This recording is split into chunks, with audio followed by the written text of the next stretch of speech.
Congress party के नेता महाराष्ट्र में कह रहे हैं कि नहीं हमारा मुख्यमंत्री होना चाहिए। हाँ मैं आपके दर्शकों को लिए बोल देता हूँ, हाँ। राहुल गांधी ये तय कर चुके हैं। हरीश हमारे दर्शक हैं, वो कह रहे हैं कि आदेश जी, दिल्ली चुनाव को लेकर कांग्रेस ने रणनीति बनाई है, उसको लेकर अंदर की जानकारी दीजिए, अंदर वाली जानकारी। क्या यह तय हो चुका है कि दिल्ली में भी कांग्रेस आपका गठबंधन नहीं होगा? अभी तक लग रहा है कि नहीं होगा। दो चुनाव सामने है, महाराष्ट्र का और झारखंड का। कहाँ तो बात हो रही थी कि हरियाणा में ये जीतेंगे तो ये बढ़ चढ़ के दावा पेश करेंगे। अब इनकी क्या स्थिति होगी इन दो राज्यों में? विफलता ना अनाथ होती है, उसका कोई नहीं होता। इनके साथ वही हो रहा है। महाराष्ट्र में क्या होगा इनको पता है, वहां क्या करना है। क्या करना? अलाइज की सरकार बननी थी दोनों जगह, झारखंड में भी और महाराष्ट्र में भी।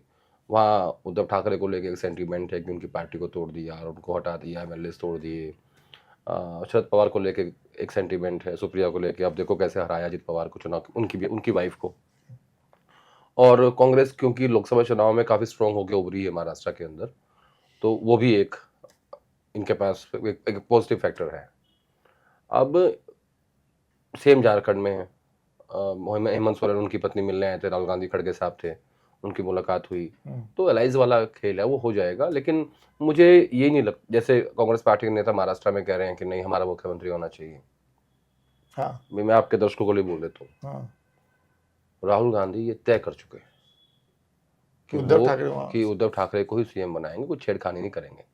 राहुल गांधी महाराष्ट्र में एक्सपीरियंस के मूड में नहीं है, एक्सपेरिमेंट के मूड में नहीं, माफ कीजिएगा, कोई एक्सपेरिमेंट नहीं करेंगे।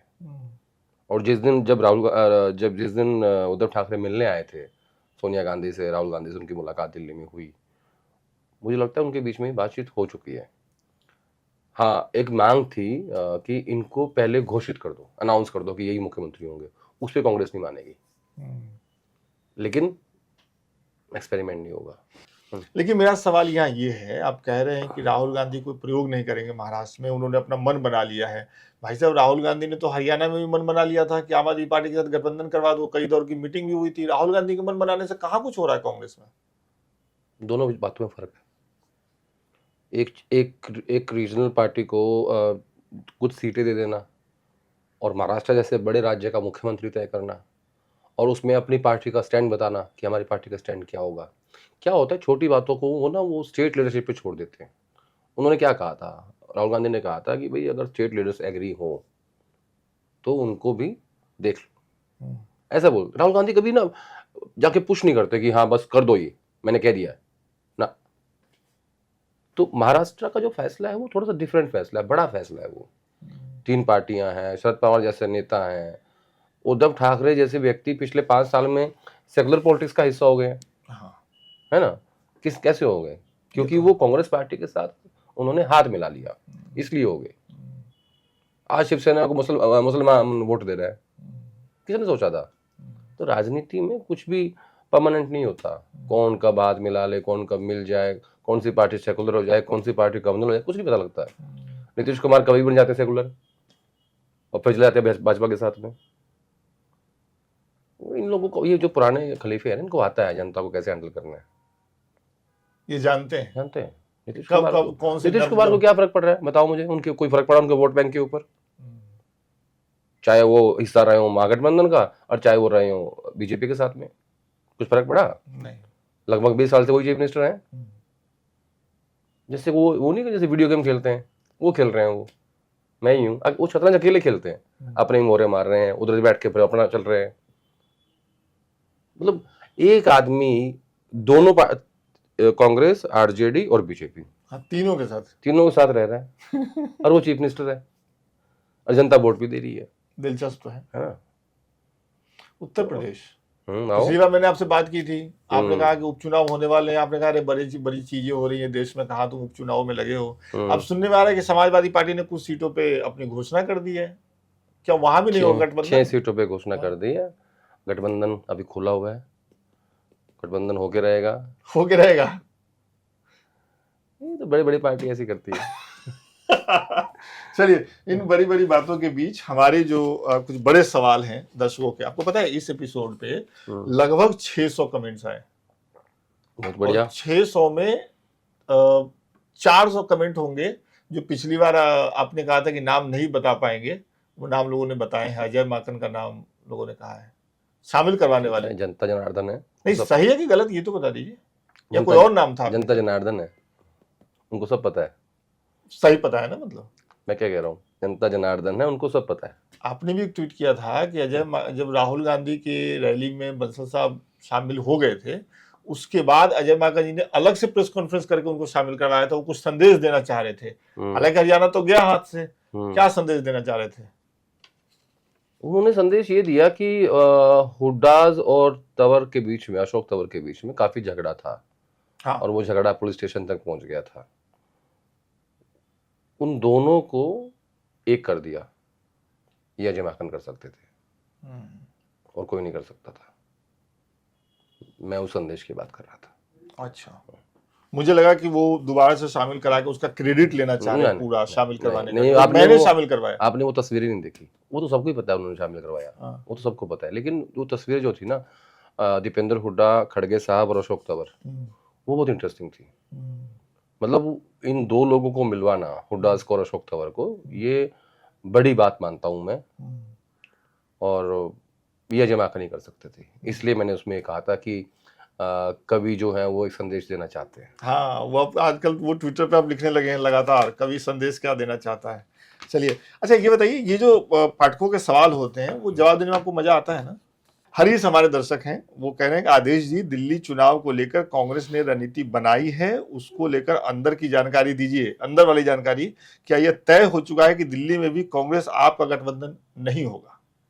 अभी तक लग रहा है कि नहीं होगा। अच्छा, क्योंकि कांग्रेस पार्टी नहीं चाहती कि उनसे अलायंस हो, और अब क्योंकि जब हरियाणा में नहीं हो पाया तो केजरीवाल भी नहीं चाहेंगे। तो मैं अब ये तो देखो, मैं अभी भविष्यवाणी नहीं कर सकता, लेकिन ताजा जो आज की परिस्थिति है उसको देख के लगता है कि नहीं होगा। तो रणनीति क्या है फिर कांग्रेस की दिल्ली में? अकेले चुनाव लड़ने की है? अभी इन्होंने एक पदयात्रा डिजाइन की है। पदयात्रा डिजाइन की। कौन करेंगे पदयात्रा? राहुल गांधी, प्रियंका गांधी, अच्छा, जो भी सीनियर लीडर्स हैं बाकी, तो अलग अलग इलाकों में उनको लेके जाएंगे। पदयात्रा डिजाइन की है, उसको देख के मुझे लगता है कि अलायंस नहीं होगा। ओके, चलिए। वैष्णवी हैं, वो पूछती हैं कि अशोक तंवर 5 साल तक अलग अलग पार्टी में रहे, वहां कुछ नहीं मिला, तब अचानक कांग्रेस में शामिल हो गए। लहर देखकर अशोक तंवर ने पाला बदल लिया, इससे कांग्रेस के कार्यकर्ताओं में कार्यकर्ता नाराज नहीं होंगे क्या? नहीं, बड़े नेताओं के पार्टी छोड़ने पे या पार्टी में आने से कौन नाराज होता है? ये तो एक रूटीन है, प्रोसेस है सब पार्टियों में। कोई भाजपा से कांग्रेस जा रहा है, कोई ये तो हर पार्टी में होता है। मुझे नहीं लगता इससे कोई कार्यकर्ताओं में फर्क पड़ता है। लेकिन ये मैसेज तो कार्यकर्ताओं में जा ही सकता है ना कि भाई एक आदमी जो अवसरवादी था, अलग अलग पार्टियों में रहा, कुछ नहीं मिला, उसे फिर कांग्रेस पार्टी ने ले लिया और वो भारतीय जनता पार्टी में थे। इस वक्त अशोक तंवर को लेना, मुझे लगता है कांग्रेस पार्टी ने उसमें अपना फायदा भी देखा है।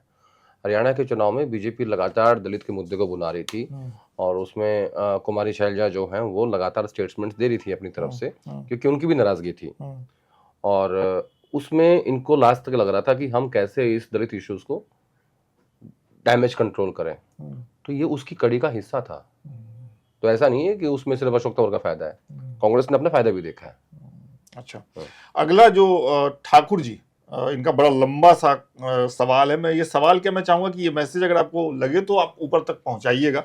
मुझे लगता है जो ये मेरी कोई पहुंच ऊपर तक नहीं है, ठीक है? आपकी बहुत पहुंच। नहीं, मैं यहीं से जो कह सकता हूँ वो कह दूंगा आपके माध्यम से। हाँ। ये गलतफहमी बिल्कुल मत पालिए। पत्रकारों को ये लगता है कि नेता उनके दोस्त हैं, वो मूर्ख होते हैं। नेता बहुत बड़ा आदमी होता है, हम लोग छोटे लोग होते हैं, और दोस्ती बराबर में होती है, हमेशा याद रखना। चलिए, हाँ। सर्वप्रिय आदेश जी, विकास जी ऐसा कह के ये नवरात्रा की शुभकामनाएं दे रहे हैं हम दोनों को। उसके बाद ये शुरू कर रहे हैं कि सर, मैं बिहार का निवासी हूं, पेशे से एक छात्र हूं, परंतु देश की राजनीति खासकर कांग्रेस पर नजर रखना पसंद करता हूं। आदर्श जी के आपके माध्यम से, बेहतर माध्यम से आपके अलावा दूसरा कोई माध्यम नहीं हो सकता था, इसलिए मैं आपको ये बताना चाहता हूं कि मधुबनी जिले में मेरा गांव है, 500 घर हैं, उसमें सिर्फ मेरा परिवार बचा है जो कांग्रेस की विचारधारा को पसंद करता है। राहुल गांधी तक आपके माध्यम से पहुंचाना चाहता हूं कि आरक्षण की राजनीति करना, उसे बढ़ाने की बात करना सही है। मैं आपसे प्रोग्रेसिव राजनीति की उम्मीद करता हूं। आप सचिन पायलट जी से, देखिए कितना लंबा मैसेज है, मुझे नहीं पता इसको कैसे मैं कंक्लूड कर दूं। सचिन पायलट जी से है आपकी बात, या आपकी बात होती है तो मेरी तरफ से जरूर उन्हें जादू की झप्पी दीजिएगा। देश की राजनीति में सचिन जी मेरे प्रिय नेता हैं। अब बताइए इसको मैं क्या कहूँ, ये सवाल है, मैसेज है, सुझाव है उनका, ये मैसेज है, संदेश देना चाहते हैं वो। मैं वो तो नहीं कर पाऊंगा, झप्पी तो नहीं दे पाऊंगा, लेकिन कह जरूर दूंगा कि कैसे आपके चाहने वाले हैं, बिहार से हैं। हाँ।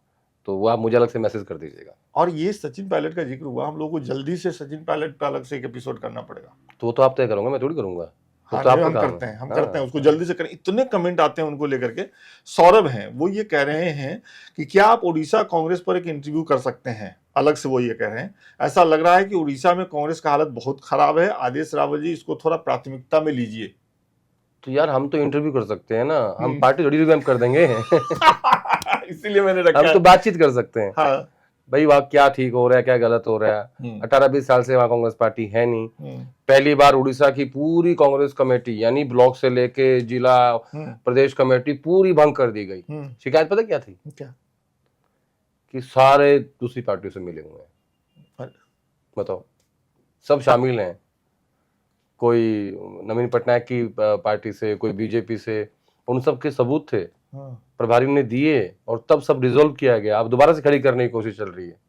इससे बड़ी बात क्या कह दूं? और आगे ये सवाल नहीं है, आगे एक सुझाव है हमारे एप्सलोन एकेडमी ऑफिशियल इनका नाम है, हैंडल है। वो कहता है मेरे पास आपके लिए एक सुझाव है, हमेशा अपने मेहमान को दाईं ओर बैठाइए। भाई साहब मैं कहता हूं उनको दाईं ओर बैठने के लिए, यही नहीं बैठते हैं, आप ही वहां बैठते हैं। बताइए। अब मैं उसको रीजन बता दूंगा। हाँ, फिर आप कहोगे बता दिया। नहीं रहने दीजिए। हाँ, उसको बाद में बताएंगे। हाँ, इसलिए कह रहा हूं। है एक समस्या है, वो आपको अगले एपिसोड में बताएंगे। कुछ चीजें ऐसी होनी चाहिए जो वाकई में ऑफ कैमरा रहनी चाहिए, ऑफ कैमरा भी नहीं आनी चाहिए। बहुत बहुत शुक्रिया सर, समय देने के लिए, बातचीत करने के लिए।